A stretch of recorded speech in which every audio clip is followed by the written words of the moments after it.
नमस्कार प्रिय दर्शकों, हाजिर हूं मैं और स्वागत करता हूं आपका प्राच्य ज्योतिष विज्ञान। प्रिय दर्शकों, आज इस मंच पर चर्चा शुक्र की है। शुक्र की जो चर्चा मैं आपके सम्मुख लेकर के उपस्थित हुआ हूं, आज मैं शुक्र से संबंधित कुछ ऐसे सूत्र आपको बताने जा रहा हूं जिसे आपको सदैव अपने ध्यान में रखना चाहिए। मैं ऐसे 15 सूत्र आपको बताऊंगा जो थोड़े अलग हैं, जिनकी जानकारी तो आपको होनी ही चाहिए। और यदि आपकी कुंडली में ये चीजें हैं तब तो फिर मिला लीजिए, और एक भी अगर आपके पास है मिल गया तो बाकी के सभी सूत्रों को आप याद करके रखिए, नोट करके रखिए, और जब भी किसी कुंडली को आप देख रहे हो वहां इन सूत्रों को एक बार आजमा करके अवश्य देख लीजिए। शुक्र कौन है? शुक्र सुख है, ऐश्वर्य है, भोग है। प्रिय दर्शकों, ये शुक्र जन्म कुंडली के कुछ विशेष भाव और जन्म कुंडली में शनि, राहु, केतु इत्यादि ग्रहों से जब युति बनाते हैं तो इनका प्रभाव बदलने लगता है। निसंदेह ये ग्रह सुख और सुविधाओं का है, ऐश्वर्य का है, भोग का है। लेकिन ये ग्रह हमारे जीवन में तमाम तरह की परेशानियां उत्पन्न कर देता है, और वो परेशानियां कैसी होती हैं, इसी विषय की चर्चा आज मैं इस कार्यक्रम में आपके सम्मुख करने जा रहा हूं इन 15 सूत्रों के माध्यम से। चलिए बिना विलंब किए चर्चा प्रारंभ करते हैं।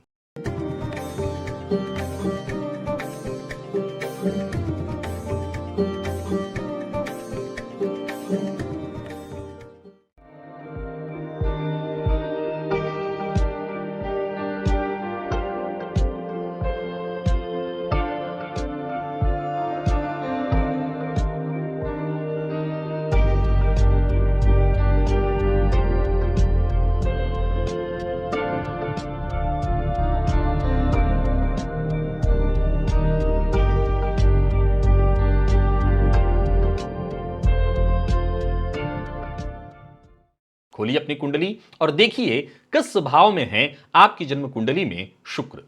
प्रिय दर्शकों, यदि जन्म कुंडली के 5वें भाव में शुक्र हो और ऐसे शुक्र राहु से दृष्ट हो तो पंचम भाव किस चीज का है? पंचम भाव प्रेम संबंध का है।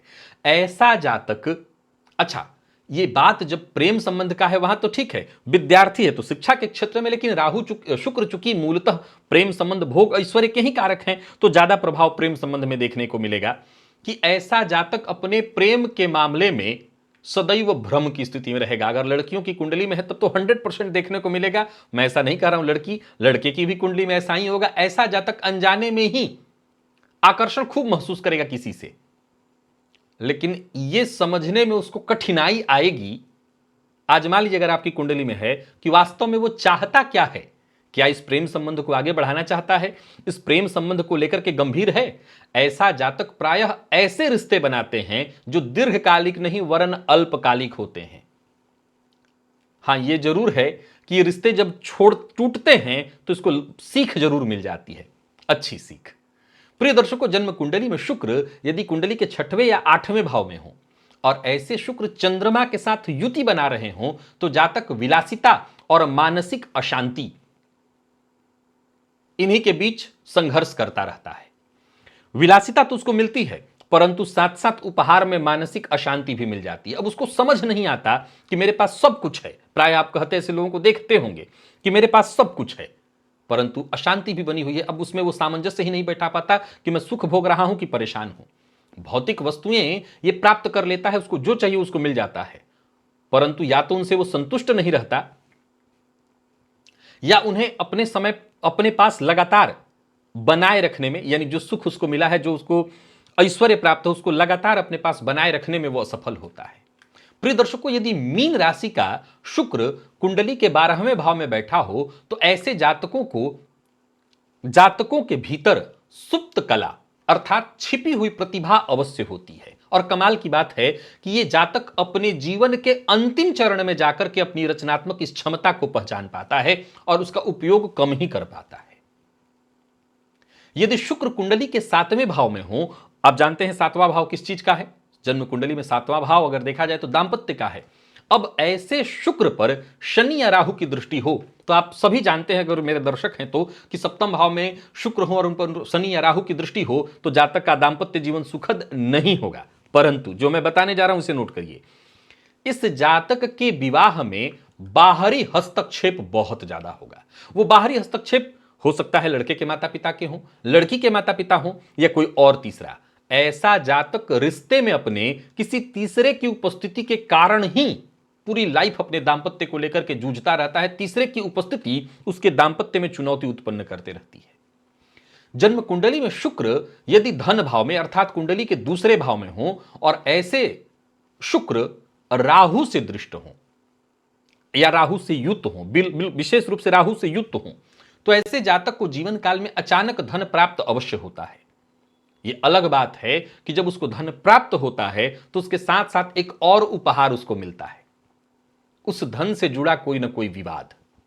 अब एक उदाहरण से समझिए कि कई बार संभव है कि ऐसे जातक को कोई प्रॉपर्टी मिल जाए परंतु वो प्रॉपर्टी विवादित होगी, यानी धन मिलता है, कुछ आकस्मिक धन भी प्राप्त होता है, लेकिन साथ साथ विवाद भी उसके साथ जुड़ा होता है। प्रिय दर्शकों, जन्म कुंडली में शुक्र यदि कुंडली के चतुर्थ भाव में हो और ऐसे चतुर्थ भावस्थ शुक्र केतु से युति करें तो यह बहुत अच्छा है। ऐसा जातक भौतिक सुख और आध्यात्मिक जो संतोष है इसके बीच संतुलन बना लेता है, और ऐसा जातक भौतिक सुखों का आनंद भी लेता है, परंतु आत्मतत्व की खोज में वो लगता है, और आत्मतत्व की खोज में अगर उसे भौतिक सुख त्यागना भी पड़े तो उसमें वो संकोच नहीं करता, त्याग देता है। जन्म कुंडली के 12वें में शुक्र और चंद्रमा हो तो ऐसे जातक का जो स्वप्न है वो बहुत प्रभावशाली होता है, अर्थात ऐसा जातक स्वप्न के माध्यम से भविष्य की घटना को भी देख सकता है। 12वें में शुक्र और चंद्रमा की युति हो जिनके है वो आजमा सकते हैं। शुक्र यदि 10वें भाव में राहु के साथ हो तो ऐसा जातक डिजिटल माध्यम से विशेष प्रसिद्धि पाता है, और ऐसा जातक सोशल मीडिया, डिजिटल मार्केटिंग या ऑनलाइन क्रिएटिविटी से जुड़ करके अपने करियर में विशेष सफलता हासिल कर सकता है। शुक्र यदि कुंडली के 8वें भाव में हो और ऐसे शुक्र शनि से युति बनाए, अर्थात शुक्र और शनि दोनों के दोनों अष्टम में ही हो, तो ऐसे जातक पिछले जन्म के प्रेम और भोग से जुड़े कर्मों के लिए इस जन्म में आए हैं, इस बात का संकेत है। और इस जन्म में ऐसे संबंध इस जातक को खींचते रहेंगे जो पिछले जन्म में अधूरे रह गए थे। परंतु यह जरूर है कि शनि के साथ संबंध के कारण पिछले जन्म का प्रेम भी उसको प्राप्त हो जाता है। शुक्र यदि जन्म कुंडली के 3रे भाव में हो और मंगल के साथ हो तो ऐसा जातक अपने रचनात्मक कार्यों में जो पारंपरिक दृष्टिकोण उसका है उसको चुनौती दे देता है, अर्थात जो भी परंपरागत चीजें चली आ रही हैं, जैसे मान लिया जाए बहुत सारे लोग ऐसे हैं जिनके यहां कोई शिल्प कला या कोई कार्य चल रहा है और उनके घर वाले कहते कि नहीं, हमारे यहां तो दादा परदादा ऐसे ही किए हैं, इसी को यही हमारा एक मूल सूत्र है जो हमारे पास विशेष रूप से है। ऐसा जातक उसको चुनौती देता है और उसमें परिवर्तन करता है। कुल मिलाकर के ऐसा जातक क्रांति लाने वाला होता है, उसका सदैव प्रयास परिवर्तन का होता है। सीधी सी बात है, मंगल की चर्चा चल रही, मंगल जहां होगा परिवर्तन कराएगा ही करेगा। शुक्र जब 8वें भाव में राहु के साथ हो तो ऐसे जातक का व्यक्तित्व बड़ा ही रहस्यमयी परंतु आकर्षक बनता है, लोग उसकी ओर अनायास खींचे आते हैं। लेकिन एक बात तय जानिए, जिसकी कुंडली के 8वें भाव में शुक्र राहु की युति है, ऐसे जातक को समझ पाना बहुत कठिन है। शुक्र यदि 5वें भाव में और चंद्रमा से युति कर लें तो ऐसा जातक स्वाभाविक रूप से संगीत की प्रतिभा का धनी होता है, अथवा संगीतज्ञ होता है, अथवा संगीत के फील्ड में अपना करियर बना लेता है। इस स्थिति में लोग न केवल संगीत को महसूस कर पाते हैं, यह शब्द आप समझ रहे हैं, संगीत को महसूस कर पाना। हम लोग जब कोई गाना सुनते हैं, कोई म्यूजिक इत्यादि सुनते हैं तो ठीक है, उसमें बहुत सारे लोगों की मेहनत होती है, लेकिन एक उसको गढ़ने वाला भी तो होता है। ऐसे लोग संगीत को महसूस कर पाते हैं, उसे अपनी आत्मा से जोड़ पाते हैं। शुक्र यदि कुंडली के 12वें भाव में और केतु से युति करे तो जातक जीवन में सच्चे प्रेम के लिए त्याग करने को तैयार रहता है, और ऐसी स्थिति में जातक जब किसी से प्रेम करता है तो बेहद गहराई से करता है और अपने प्रेम के लिए वो कुछ भी त्याग करने को तैयार रहता है।